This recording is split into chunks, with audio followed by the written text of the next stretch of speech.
dua rakan yang masih ada bersama saya, Rahim dan Jeb, banyak membantu saya sebenarnya. Sebab saya ni orang kata orang lama, banyak benda yang saya tak tahu dalam dunia baru ni. Kalau saya tak betul-betul follow, memang laut lah kan. Tapi walau macam mana pun, ada juga yang tersasar lah. Maklumlah, dia orang ni sentiasa bersama dengan radio. Jadi informasi yang terkini sentiasa dia orang dapat.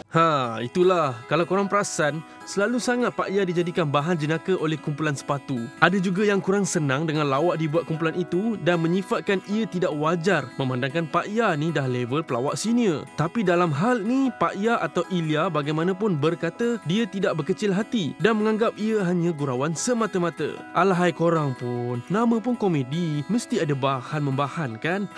Dah lalang jumpa Pak Ya ni, apa kata kita tanya sendiri tuan punya badan. Itu perkara yang orang kata tak ada masalah sebab kita ni komedi. Tapi kalau kita ni penghibur yang macam penyanyi ke, kena follow, memang kena dekat sangat. Satu tekanan tak untuk Pak Ya bila memasuki kelas sepatu nak ikut dia orang punya level yang kita tahu mungkin generasi agak berbeza dengan Pak Ya dulu yang senario kan.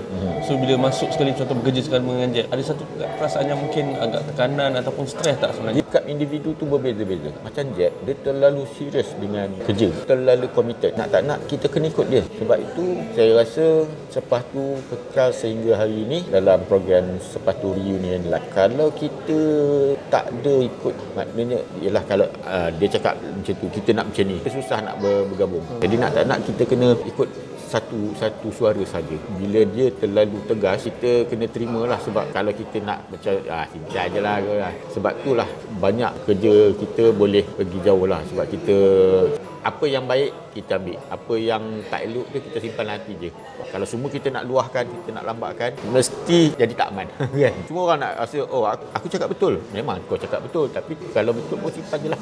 Macam kita tahu Pak Ya adalah orang legend, orang lama dalam dunia komedi ni kan. Tapi bila dalam sepatu, ada ramai beranggapan macam Pak Ya ni digula-gulakan. Maksudnya dijadikan bahan jenaka, sedangkan lepas tu dijadikan macam batu loncatan, macam dijadikan bahan ketawa. So macam Pak Ya sendiri macam dia melihat perkara tersebut. Bila ada sebenarnya peminat macam beranggapan tak elok buat macam tu dekat orang lama.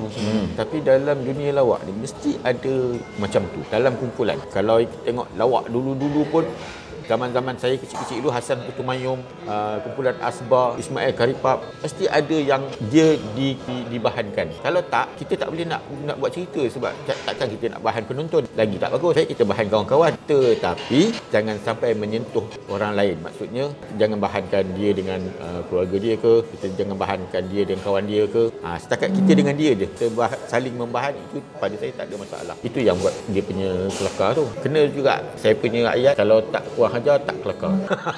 Itu ayat saya kan dia kan. Jadi orang dah faham memang macam tu. Pak Ya ni menjawab mungkin persoalan netizen lah yang mungkin mempersoalkan dan juga prihatin terhadap keadaan Pak Ya di sana. Sampai ada yang beranggapan macam Jack ni sebenarnya mungkin terlampau keras. So apa komen Pak Ya bila ada yang macam mungkin kurang selesa dengan kelakuan Jack tersebut? Mana-mana pelawak pun dia punya gurauan tu kasar. Jadi saya beranggapan apa yang dia buat tu gurauan. Tetapi selepas habis program, dia antara orang yang terbaik. Dia antara orang yang kau jalan minum dia apa saja masalah kawan dia cuba nak tolong. Terus terang saya cakap, kadang-kadang ada masalah keuangan pun kadang-kadang dia bantu. Dia memang prihatin terhadap kawan-kawan. Lebih-lebih lagi kawan-kawan yang sekerja dengan dia. Tapi bila dia nak bekerja atas pentas, kita kena profesional lah. Kalau kita tak boleh nak lawan balik, terima je lah apa yang dia cakap kan. Dunia lawak selalu macam tu. Pada saya tak simpan pun dalam hati. Peminat-peminat sepatu yang sehingga sekarang masih lagi bersama-sama dengan sepatu, ceriakan dunia lawak kami. Secara peribadinya, memang kalau ikutkan umur saya dengan kesihatan saya, memang saya dah